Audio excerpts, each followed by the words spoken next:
Hello there guys and welcome back to the channel. So for today's video we are facing 4 Loki. I'm sure most of you know this alliance. It's the alliance of Brian Grant, Heisenberg, Cade and many other popular YouTubers. So today we're doing a slightly different path. We're going to path 3 and then mixing it up with path 1 just because of what opponents we scouted out. So on the first node we can see that we're going to be facing Morningstar, and that's NCAN's bleed node. So how are we going to deal with that?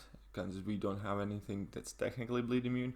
Obviously the answer is going to be Quake, and since we can stun in this fight, I'm not going to be trying to do Quake full away style, because you know, better safe than sorry, and we do not want to mess up. So we're just going to be playing Quake the old style, 2017 style. But as we can see, because we have like half suicides on, we have our boosts on, we're dealing massive damage to this Morningstar, and as soon as our second aftershock set hits in, the fight is over, and that was fairly quick. Really easy way how to deal with the Morningstar there. Plus we had the class advantage.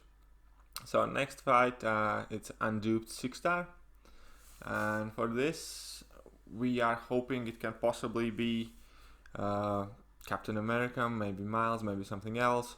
So I did not scout for this fight, but I was just hoping it to be something that can possibly net a glaive charge. If it isn't, that's not a big deal either, because we're going to be switching on our full suicides and we're going to be having guard this guy.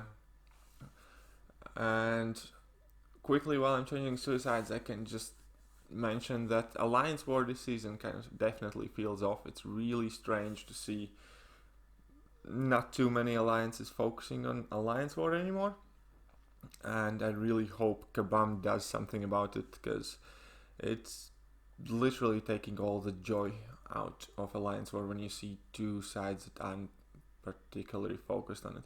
Anyway, so we're in the fight here and we're gonna be dealing with Miles. So we got our first evade already, so now the only thing we need to do is knock him out before we kill him. So at this point he already has used 3 of his charge, he only had 2 left, so I decided to risk it and throw a heavy attack. And it works out. We got our True Strike mission on, because we have Proxima and Synergies.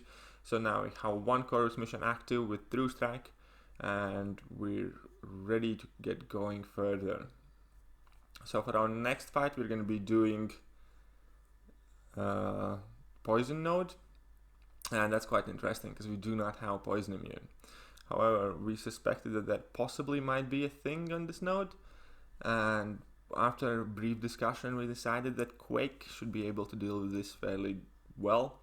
So I respect my masteries again for this fight, and we're just gonna heal the Quake up a bit. I'm gonna put on a 3-minute regen boost on, just to kind of like mitigate the poison damage, although like it wasn't overly necessary to do so. So anyways, we're gonna see how our Quake does against Thing on Poison node. This fight actually kind of had me slightly worried, but the thing with all these Poison and Bleed nodes, what you have to remember, even though they say they drain 100% of your health over a set amount of time, your willpower does still mitigate quite a bit of that damage. So despite our health draining away, we can see that Thing's health is draining even faster. The only thing you need to be careful here is do not get hit, and aside from that, you're going to be doing pretty much fine.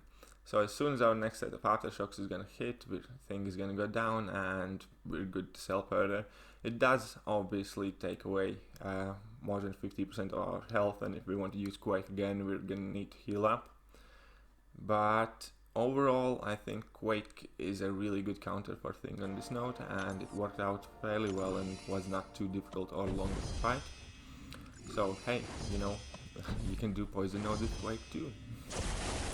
And here we move up to section 1. First node we can see is a Mystic, and I'm gonna be honest, at this point the score was really far ahead. I didn't even bother to scout, and I thought like only champion that could somewhat give me some problems from Mystic class here would be Mordo, but even though he has that power gain, so long as Quake is charging her heavy attack while Mordo would enter in his power gain phase, instead of doing that, he just resets the timer. So if we're careful, we can still deal with more dose and power gain nodes using Quake as well.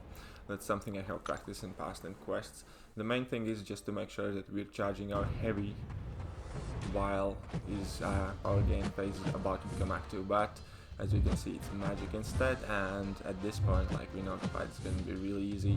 Looks like he's also running suicides, not that it matters too much, just that the fight is going to be slightly a bit quicker. First set of aftershock charge nearly kills her already, and we kill her even before we get to the second set. So our rank 5 Quake putting in work, everything was quick and easy, just how I like it. So for the next fights, we're probably just going to be using our Corvus, trying to catch perhaps another mission, and here we luck out again, because we're facing 6-star Captain America Infinity War, and as we know, he's an Avenger. So after this fight, our Corvus is going to be on 2 charges, so here we're just going to bait out a quick level 1 and finish it off real quick. And next one is Bane node. I know sometimes it can be fairly tricky, but I see Tech Champion on it. I couldn't think of any Tech Champion that could potentially give me problem there with Corvus on 2 charges and True Strike active. So we just quickly go right ahead and jump in, and that's Sentinel, and I'm sure we're gonna make a quick work out of this Sentinel. That's definitely not the hardest fight for Corvus. So right here, we're not even gonna wait for Bane to expire, we're just gonna shoot our level 1, finish the fight. So at this point, we are on 3 charges and doing well. The final mini boss left, and final mini boss is the Wasp, and she's on power gain and kind special too. So only thing we need to kind of make sure is that we do not push the Wasp to level 2, and aside from that, she can't evade us, so we can just fight her as a normal champ. We do not necessarily need to bait out those heavy. And since Wasp has a rather low health pool, the fight isn't going to last very long either. So I believe we're just going to get to level 1, and that's going to be about it. Might bet out 1 or 2 more special ones. And yeah, the fight's over. And so, fairly quick video this time, quite easy as well. There wasn't anything too exciting. I did find using Quake in War finally quite fun and interesting. I hope I get to use her more. And so our season score is 3-0. We haven't lost a war yet this season. We have died twice, as in video I posted earlier. But just before we finish the video, I just want to talk about Alliance War in general this season real quick. And I definitely hope Kabam does something for the next season, because currently seeing Masters alliances that have consistently finished in top 10 in Masters kind of give up on the game mode altogether and do not put any effort in it, I just find it really bizarre, and it just gives us this weird feeling. It kind of takes all the fun out of it. So I really hope Kabam revamps the rewards, because it has been years since AW came out. Rewards haven't been updated, they are outdated. Anyways, that's it for the video. I hope you guys enjoyed it, and catch you guys next time.